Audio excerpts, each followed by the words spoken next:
Welcome to the Sell My Business podcast. I'm your host, Jeffrey Feldberg. This podcast is brought to you by Deep Wealth and the 90-Day Deep Wealth Experience. Your liquidity event is the largest and most important financial transaction of your life. But unfortunately, up to 90% of liquidity events fail. Think about all that time, money, and effort wasted. Of the quote-unquote successful liquidity events, most business owners leave anywhere from 50% to over 100% of their deal value in the buyer's pocket and don't even know it. I should know. I said no to a 7-figure offer and yes to mastering the art and science of a liquidity event. 2 years later, I said yes to a different buyer with a 9-figure offer. Are you thinking about an exit or liquidity event?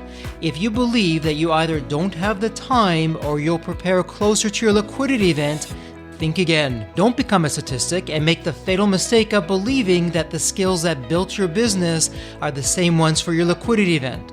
After all, how can you master something you've never done before?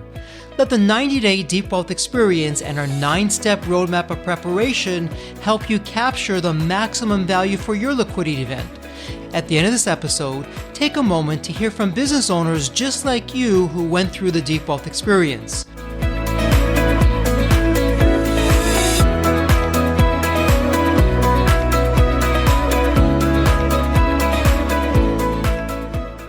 As a husband, father, friend, and serial entrepreneur, Tony Grebmeier's current ventures include co-founding ShipOffers with his childhood friends, and he's the creator of the Be Fulfilled brand. Tony's journey of finding fulfillment was filled with thoughts that it either wasn't possible or even of giving up. Tony's desire to give back and help people happened when his friend John saved Tony's life. Leveraging 24 years as an owner-operator, Tony created the Be Fulfilled Journal, which has enabled over 5,000 entrepreneurs to develop a fresh vision for their life. As the host of the popular Be Fulfilled podcast, The Real Stories Behind Success, Tony is on a quest to redefine how you determine success. It's the perfect show for anyone on their journey to personal or professional fulfillment who is looking for some additional motivation on the climb up the success mountain. Welcome to the Sell My Business podcast. And as usual on the Sell My Business podcast, we always take deep dives into different areas. Well, for today's episode, we are doing a deep dive on business success, and I have an absolutely wonderful, incredible, and successful business owner, otherwise known as Tony. Tony, welcome to the Sell My Business podcast. We're so happy to have you with us. Thank you very much. Tony, there's always a story behind the story. Why don't we start off of how did you get to where you are today? Being resilient. I think that's the easiest way. By the time I was 18 years old, I had 14 jobs, all things I tried that I didn't want to do, eventually decided what I kind of wanted to do, found my way into radio broadcasting at an early age. And there was something always in the back of my mind. I found it to be easy. It was fun to meet people. So I kind of did that when I went through college. There was an opportunity to push buttons at a radio station. And that led to being in a studio one day. And our boss came in and said, "Hey, would you be willing?" It's magic. This is the magic stuff right here. "Would you be willing to work the overnight shift pushing buttons? And then I'll give you a chance to, speak on the radio at 3:00 in the morning." And my thought wasn't, there's going to be nobody listening. And if they are, they're all going to be drunk. Mine was, thank you for the opportunity. And my son now, I have a 20-year-old and a 22-year-old. My 20-year-old always tells me, say yes until it makes sense to say no. So I said yes. I just said yes. That's going to be awesome. I said, great, thanks. A little while went by and he goes, how would you like to, now work the 7 to midnight shift? I said, great. He's like, type up what you want to say and I'll review it. I said, yes. And part of my kind of life has been, Jim Rohn talks about it. All life really is difficulties mixed with opportunities. And I personally believe that we are faced with decisions every single day. And I am just one of those guys who's resilient on just saying yes, why it makes sense. And everything that I've done up until this point now, I'm going to be, 49 years old here, is nothing more than people just presenting you with options. And I just say, sounds good, let's go for it. And in that really led to getting onto the internet in the mid 90s, presented with somebody said, hey, do you think you could build this? I didn't even know what an internet was other than I connected to something called CompuServe or AOL and didn't know there was the whole makeup language behind the scenes of what the browser was made up of. And I said, yes. And then I got busy. There was no YouTube. There was no Google. I got busy figuring out, HTML. And one thing led from HTML to Java to coding and building websites and figuring out traffic, and eventually landed at an opportunity and a crossroads before there was canned spam and all that kind of stuff of could I build something online that I already knew I can control 7 million visitors a day to all of our sites. So I started figuring out traffic and marketing, but I'm not going to be able to sell you today, my friend, or anybody. Like, I'm not going to sell. That's not what I was created to do. What I was created to do was help individuals to learn how to take an idea or a concept to the next level. And that's what I've been able to do since I was a little kid, when I would knock on your door and say, I'll clean your gutters, I'll pull the weeds, I'll take stuff to the junkyard, I'll just do whatever I can to help you, because by helping you, I'm helping myself to learn. And for the last 20 plus years, I've run a logistics and fulfillment company based out of Colorado for online marketers in the health and wellness arena to take products that we manufacture, to slap their name, their label on it, and we ship it to their customers. And we do that almost 100,000 times per week. And all of our products and services are pretty much on demand.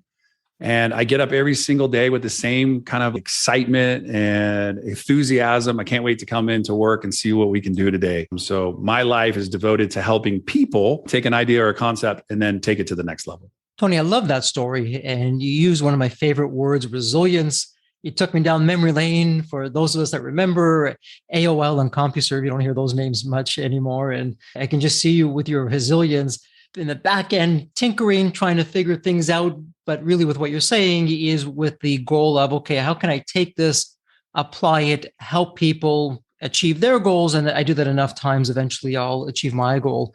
But let's dive in a little bit more on that resilience, because you mentioned it at the start, and it sounds like it's been a continual theme for you. So you run a very successful company and you're making a huge impact out there. There may be some listeners, business owners who are saying, yeah, Tony, that's a terrific story. And I can see how resilience in the beginning made a difference for you. But now you're a big company and you have the capital, you have the resources to do whatever you want to do. Maybe resilience is not such a big thing anymore. Why would that, I'm going to suspect you're going to say, not be the case? And how does resilience play as much a role today as it did back in the day? I love it. COVID, lockdown, wife and I started talking about, what do we want to do? We can't travel internationally. What should we do? Somehow we decided to buy a piece of property out in the country. So basically sell our home. All of the neighbors that we have met over the last, 7-8 years decide to say, hey, we love you guys, but we're going to go try something completely new. I haven't driven a tractor in my life. I was driving a sports car. I bought a truck. My wife was driving an SUV. Now she's driving a Jeep. I'm getting 0-turn mowers from a push mower. Part of my mindset is figure it out. I show up at the office 5 days a week by 7:30 in the morning and work until 3:30, 4 in the afternoon. That mindset for me is I'm not going to pay somebody to do my job when I'm capable and I still love what I do. So resilience for me is seeing something and being courageous enough to figure it out. Now, I'm not too proud to ask for help. I'm not too proud to say I don't know. Yes, we have tools today I didn't have when I was getting started, which is YouTube. I spend a good chunk of my day actually going down YouTube strategies to figure out how to do certain things. I learn this way. Some people learn differently. Some people need to see it and then understand it and go do it. Some people need to read it, process it, and go do it. I'm a person that just sees it and gets it done. So YouTube is very easy for me and helps my processes to move faster. So I had a great interview the other day with somebody. He told me, he goes, I'm the type of person, he was referring to himself, that when I'm playing chess with somebody, you're making the move in front of you. He's like, I'm calculating 4 or 5 moves ahead. And I go, I relate to that because that's my brain. My brain sees something now, but I'm calculating the other opportunities that are coming from those moves today. And you have to be careful because like in chess, if you make one bad move, it's all over. So I spend most of my time figuring out how to be a better human. Resilience is getting up, the Japanese proverb is fall 7, get up 8. There are thousands of opportunities in our day where we're presented to make a decision. just jump in a car. You have to make a decision. And Tony Robbins mentioned, most of what we drive down is an information highway, and it's divided by a double yellow. We're going 80, 90, sometimes 100 miles an hour, and we have to be paying attention. We can't take our eye off the road, because if we do, we'll crash. So all day long, how do I evolve as a human to be the best version of myself? And I still have this amazing fight in me. I'm nowhere where I want to be. I'm exactly where I need to be for the time being, but I have crazy visions that my business partner sometimes says, all right, let's pull that guy back for a moment. How do you think we're going to get there?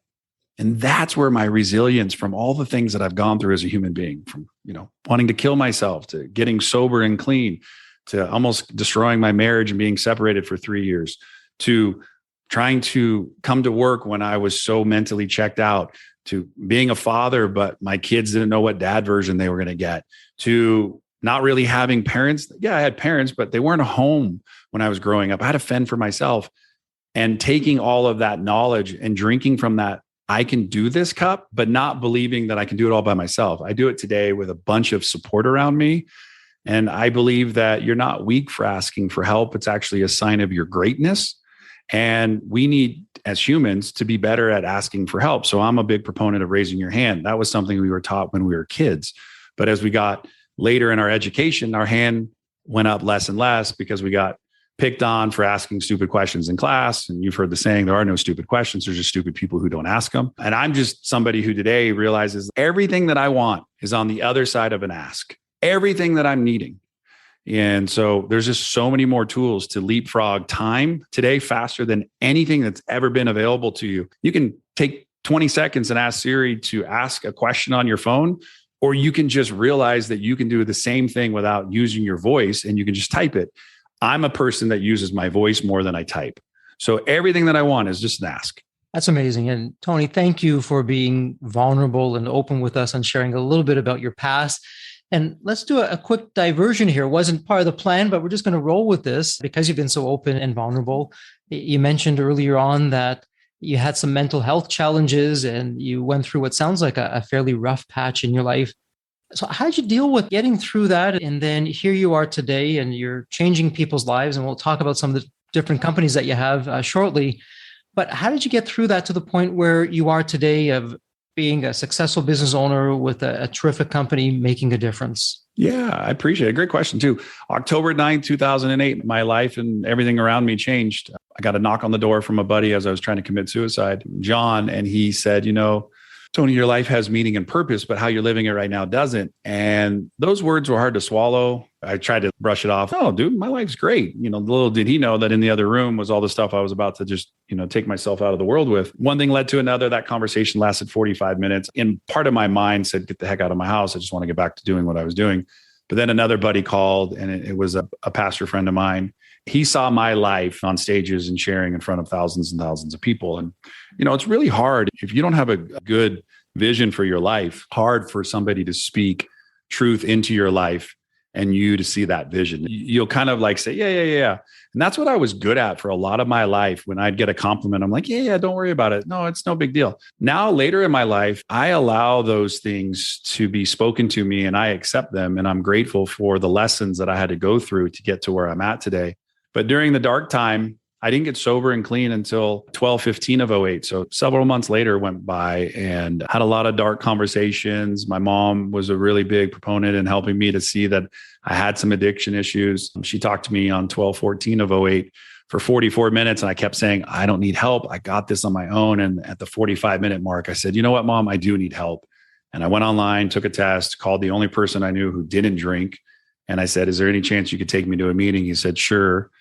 And took me to a meeting. I sat in a meeting of recovery and I heard truth spoken for the very first time. And I said, I relate to that character, that person that's being described. That sounds like me. And by the grace of God, I haven't had a drink since the day I walked in to recovery on 12/15 of 08 and was able to literally take a pretty extensive drug habit. On any given weekend, I could find myself popping enough stuff to open a pharmacy. And, I put all that stuff aside, started working on myself, repaired my marriage. My wife and I just celebrated 23 years of marriage. We always say we had a little hiccup, but we have been able to raise two amazing kids, a 22-year-old son who just graduated college and moved to Seattle and is doing well on his own. And then we have a junior in college, and we're able to show up and be there for them. And we talk a lot about difficulties in our marriage, but difficulties in just relating to the world around us and how do we do it. And we're very open. And I think that's part of that whole ask for help thing. That's been really big because you know what? Most people want to sweep stuff under the rug. They want to look good. And I had spent a long time until I went to a weekend kind of seminar to work on yourself, where I came up with this statement. I spent a lifetime trying to look good to avoid looking bad. Spent a lifetime trying to look good to avoid looking bad. And I've realized that most of us are trying to project an image on the world like, I got this. And I've finally decided I don't got this. And it's okay for me to share with the world that I don't. And so most of the message that I put out to the people that I coach, the people that I work with, the people that I mentor, people who mentor me is like, hey, I'm just like you. I may be one step ahead, but I'm actually walking beside you. I'm not better than you or less than you. I'm just doing the best I can with the data that's coming in and the way that I process feedback information today. I'm just like, hey, let's figure this out together.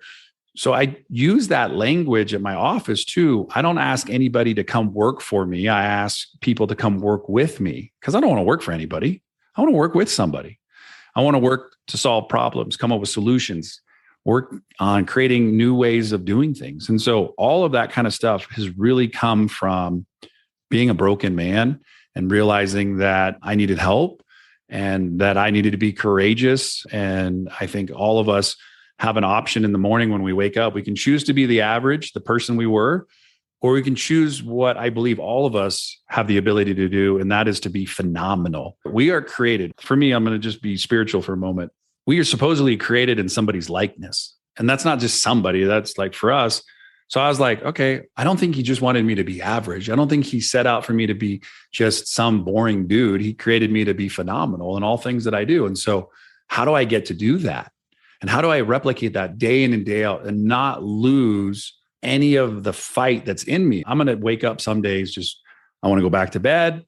Some days I'm going to wake up and I'm like, I don't want to get out of bed. I'm having a hard time. So he's helped me to learn to communicate my feelings. It doesn't matter about how much money you make. If you have poor mental health, you're going to have really limiting self-worth. And that self-worth is going to ooze into all areas of your life and try to take you out as a human being. And so I work every single day on depositing daily into my self-help bucket. And so pray, meditate, read a book, call my sponsor, do something like watch a video on YouTube that has something to do with motivation, personal development, et cetera, attend a meeting, be of service, hold the door for a complete stranger.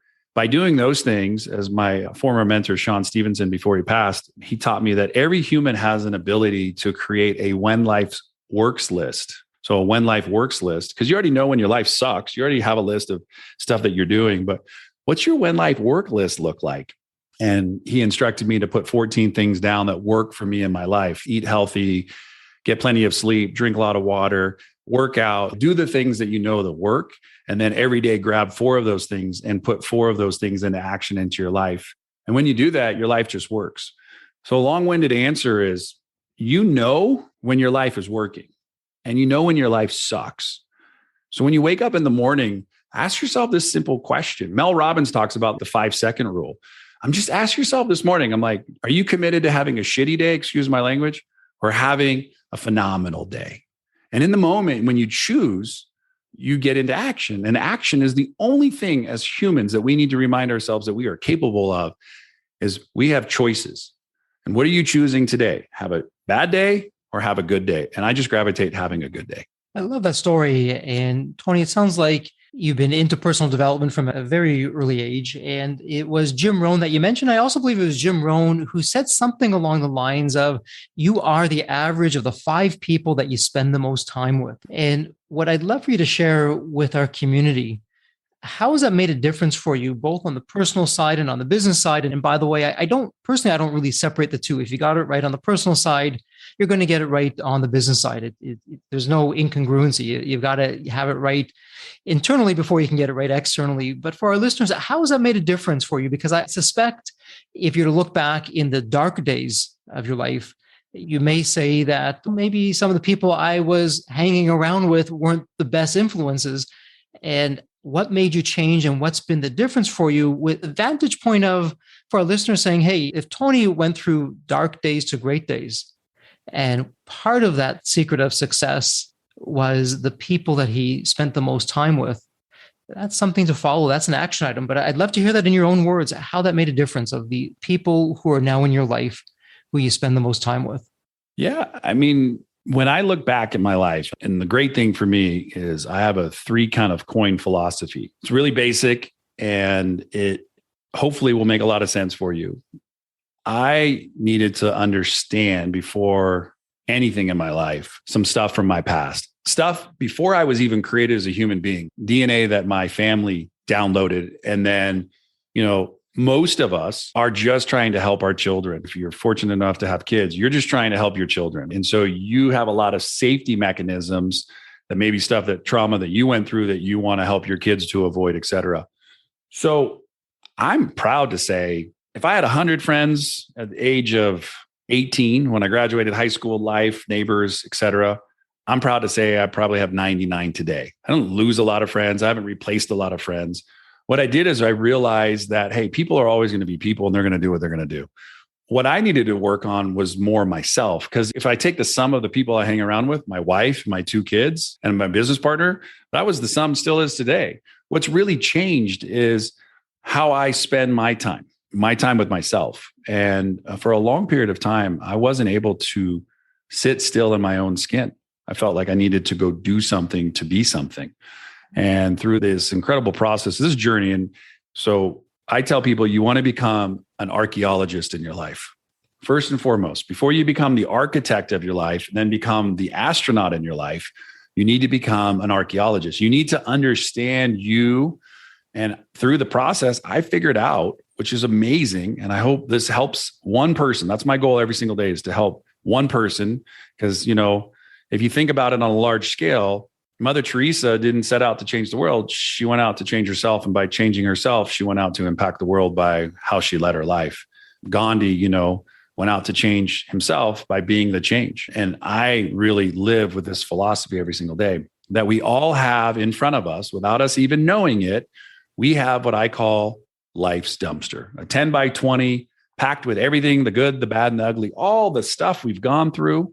Good friends, bad friends, relationships that did or didn't work out, money that came and went, It's all in life's dumpster.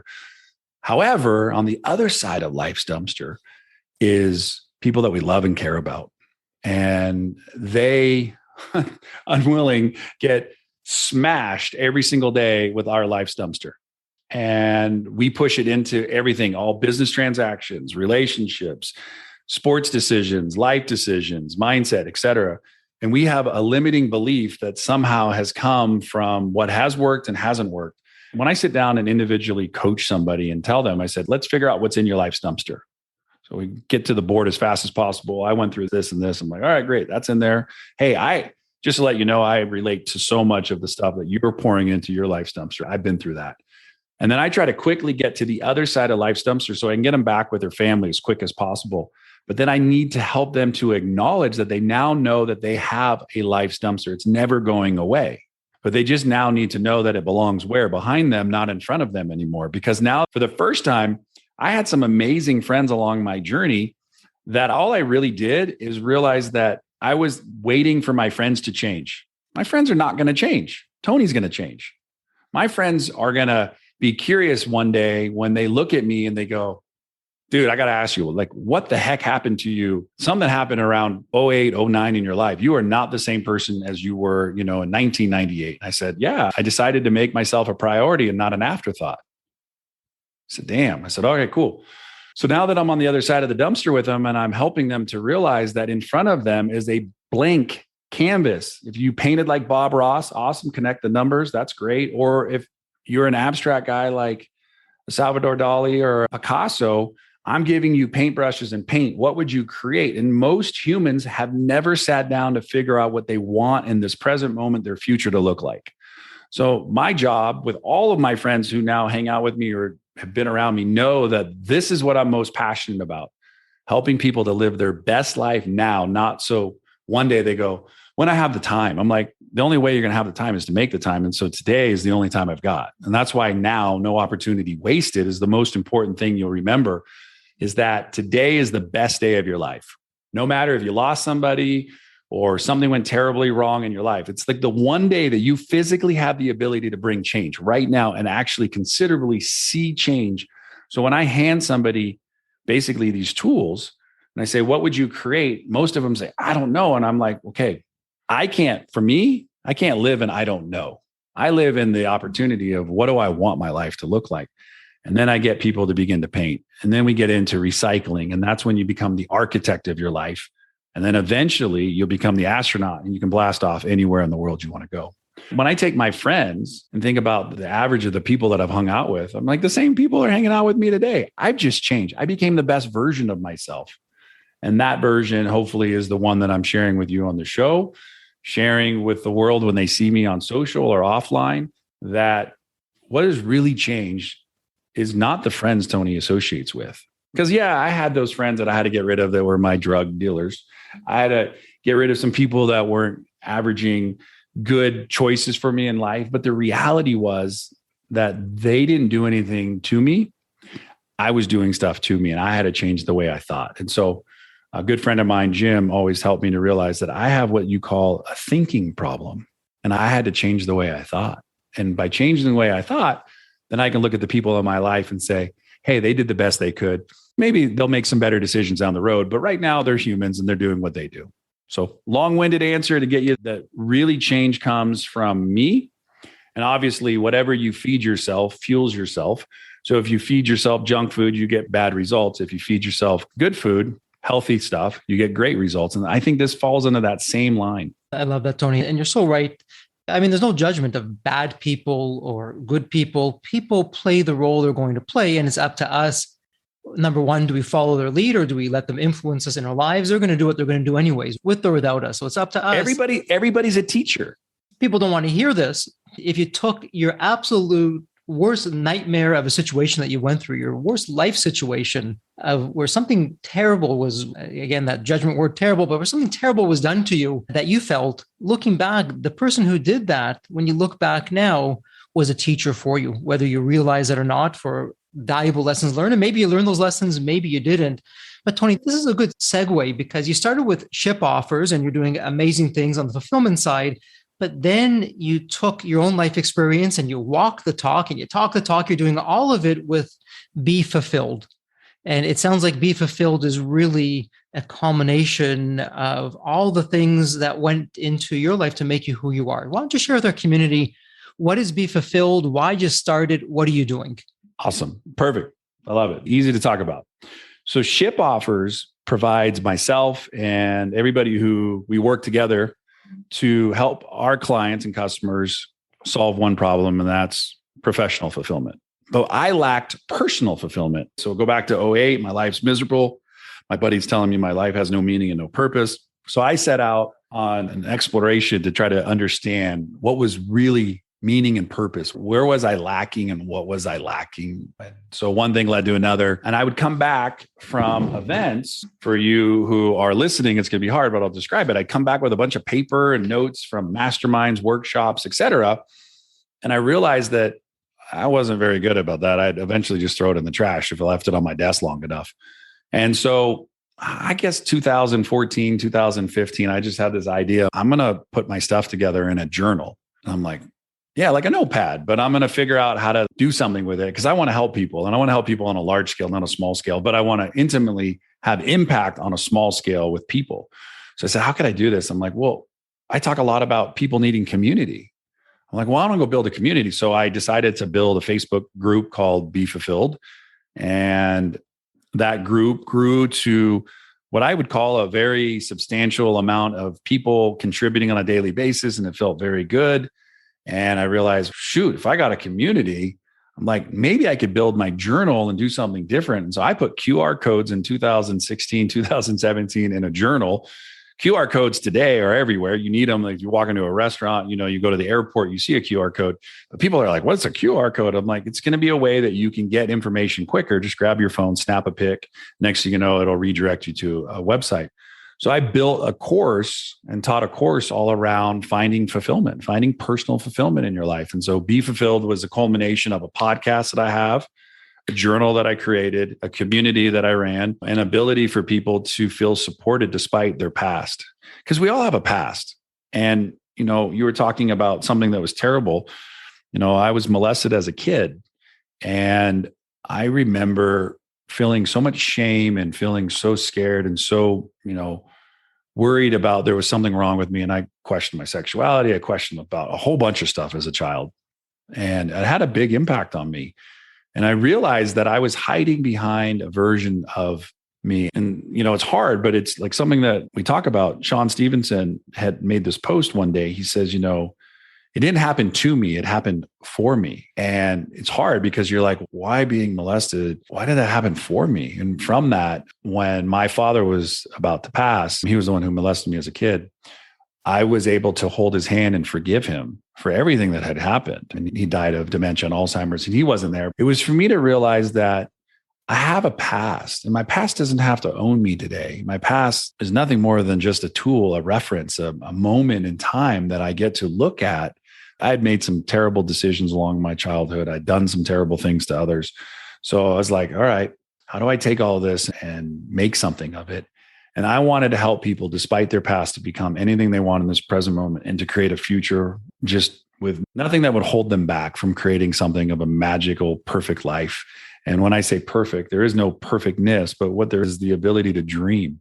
And so Be Fulfilled is really about helping people in the personal to really just dream big again. There's a great quote from Dottie Bareka that says, dream big dreams, small dreams have no magic. And I think that I wanted to be somebody to help people dream, and Be Fulfilled was my personal fulfillment that I was lacking. It was anything more than just, I realized I needed in my life. And so all those notes that I took became daily gratitude. What's one thing you learned today that you can sit around the table and share with your kids?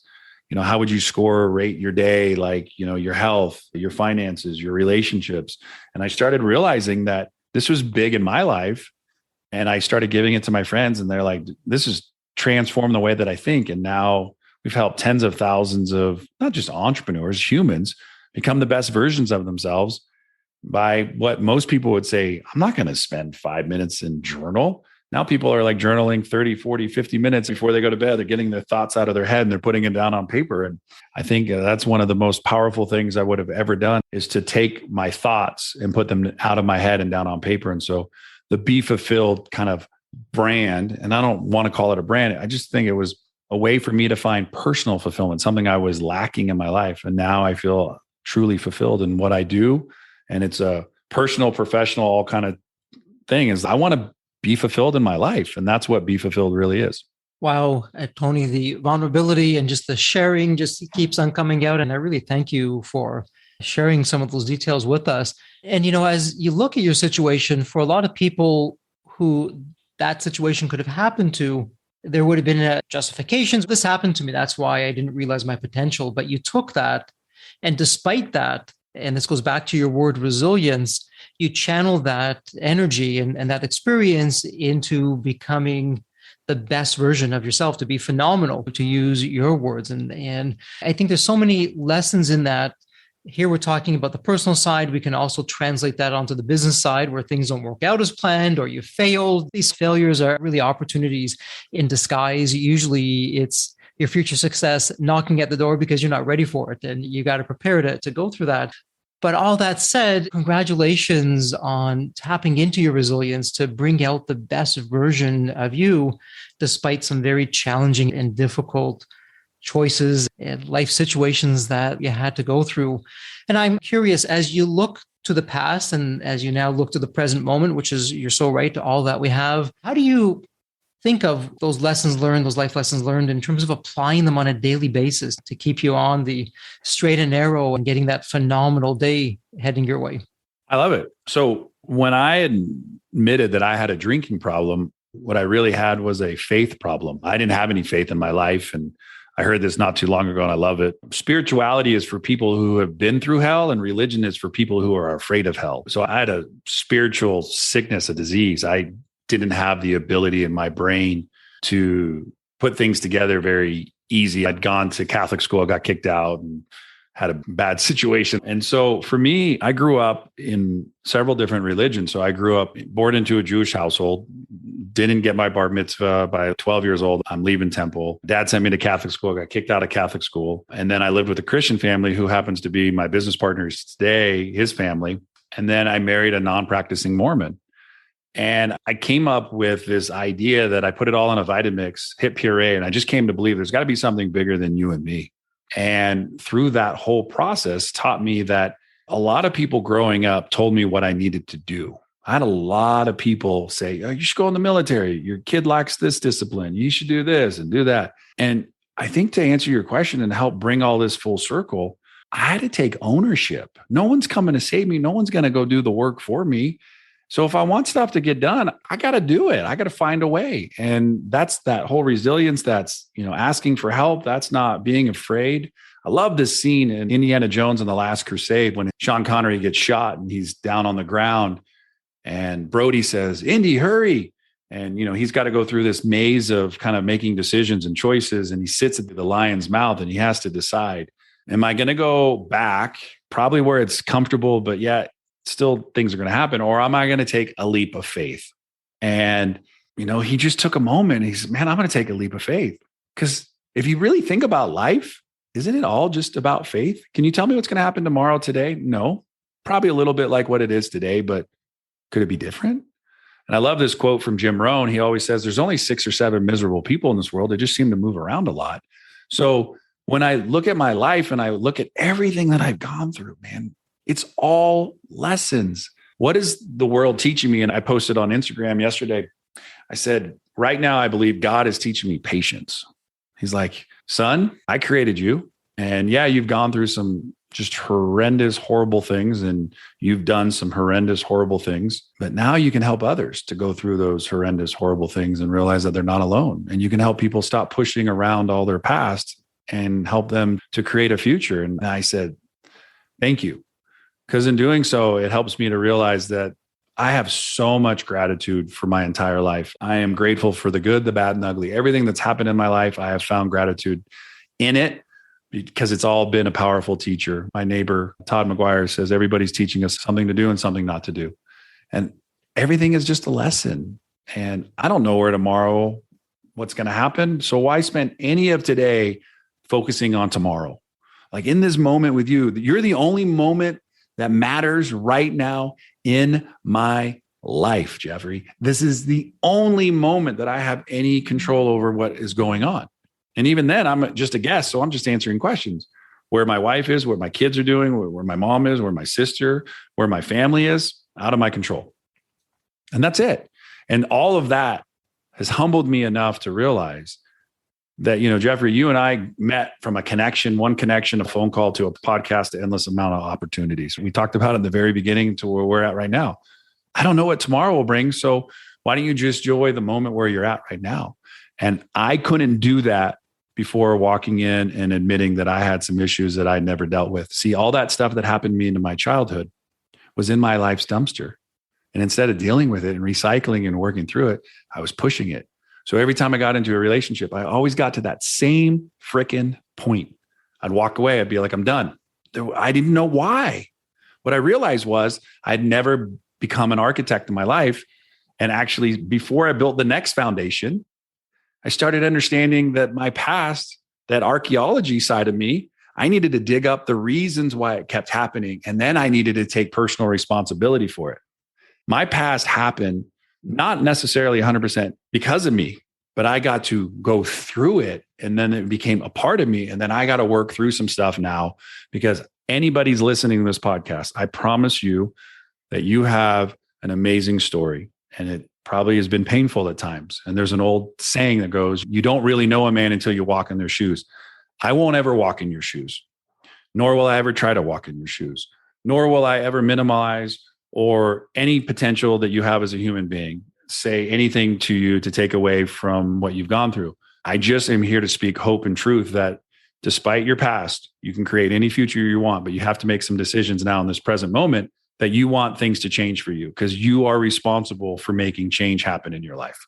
Amazing wisdom. And for our listeners, some real nuggets here, because what Tony was just sharing earlier, where he looks to his past and he accepts the good, the bad, the ugly, not just on the personal side, but true success. If you want to optimize your life for happiness and in business is also accepting, hey, whatever happened, whatever I am, where I am, why I'm there, just accept it. There's a reason for it. And really, Tony, in your words, gratefulness and gratitude, just be grateful for that.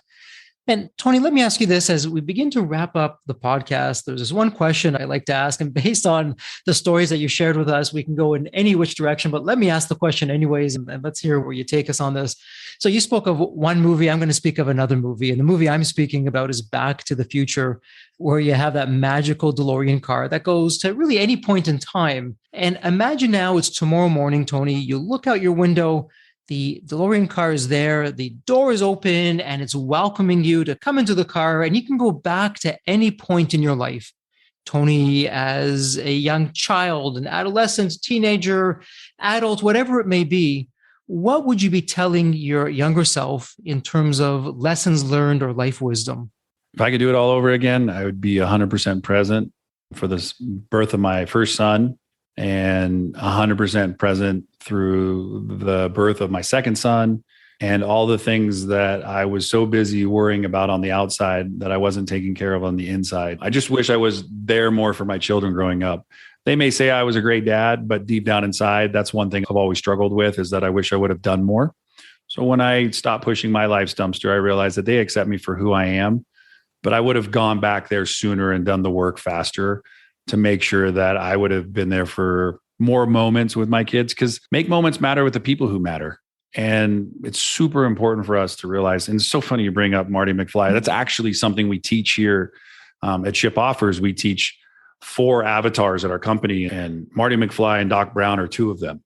And so it's super important because we all have the ability to jump into that magic DeLorean. And we're planning our holiday party in where we're going that has a DeLorean. So it's funny that you bring it up. It's all the fibers and things are connected right now. So yeah, time travel would be something huge, but the reality is that I don't have a magic DeLorean. And so in the moment, what I've done is become 100% present in my kids' lives today. And that's the only thing I have control over, is when I get on the phone with them. And I still make mistakes, things that are like, hey, I call them, but then something else is going on and I get pulled in a different direction. I'm like, hey, I'll call you back. Then I forget to call them back. Is now just really being aware. And I wouldn't be who I am today if it wasn't for an incredible life partner. My wife, she should have all the credit and all the accolades, because she's really helped me to become the best version of myself. She's loved me despite my flaws. She likes me because, I make mistakes and I'm not perfect. And she loves me every day, regardless, because she knows that I'm working at being the best version of myself. So my wife, Amber, somebody like just being very present from the moment we met until here we are today, just spending more quality time with her, I'd probably say would be my other push button on my DeLorean, is just going back to just from the start of really our wedding, because everything before happened so quick, and just really being as present as possible. Well, Tony, certainly some stories from the trenches, some words for the wise. You've done it all, and I really appreciate that. And I'll put this in the show notes, Tony, as we begin to wrap up this episode.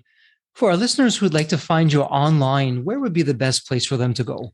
thewaybackmachine.org. Yeah, one place will really guide you to everything that we talked about today in some form or fashion. Tony, and then Grebmeier.com. And from there, you can find about ShipOffers, learn about Be Fulfilled. I got a lot of free courses you can take, trainers and drivers, something that I think every human being should learn about is, what are you doing right now that's draining you or driving you in your life? All that stuff is available at TonyGrebmeier.com. And Jeffrey, I don't do anything and take it lightly. I do everything because somebody has made space and time and created something. So you did that on your calendar to allow me to come on today. So it's just thank you for what you do and the content you put out to the world and the impact you're making. It means a lot for me just to be able to spend some quality time with you. Tony, thank you. And thank you for being the light out there. You're being the North Star for people who are going through some dark times, and you're speaking from a place of having been there. And not that you necessarily would have chosen that, but you've gone through that, and it's now become a gift for you and a treasure really to share with all of us. So thank you so much for that, Tony. And so as we wrap up this episode, thank you for taking part of your day to spend it with us on the Sell My Business podcast. And as always, please stay healthy and safe. The Deep Wealth experience was definitely a game changer for me. This course is one of the best investments you will ever make. because you will get an ROI of 100 times that. Anybody who doesn't go through it will lose millions. If you don't have time for this program, you'll never have time for a successful liquidity. I mean, it was the best value of any business course I've ever taken. The money was very well spent. Compared to when we first began, today I feel better prepared, but in some respects, maybe less prepared, not because of the course, but because the course brought to light so many things that I thought we were on top of that we need to fix. I 100% believe there's never a great time for a business owner to allocate extra hours into his or her week or day. So it's an investment that will yield results today. I thought I will reap the benefit of this program in 3 to 5 years down the road. But as soon as I stepped forward into the program, my mind changed immediately. There was so much value in the experience that the time I invested paid back so much for the energy that was expended. The Deep Wealth experience compared to other programs is the top. What we learned is very practical. Sometimes you learn stuff that is great to learn, but you never use it. The stuff we learned from Deep Wealth experience, I believe is going to benefit us both. I've done an executive MBA. I've worked for billion-dollar companies before. I've worked for smaller companies before I started my business. I've been running my business successfully now for getting close to a decade. We're on a growth trajectory. Reflecting back on the Deep Wealth, I knew less than 10% what I know now.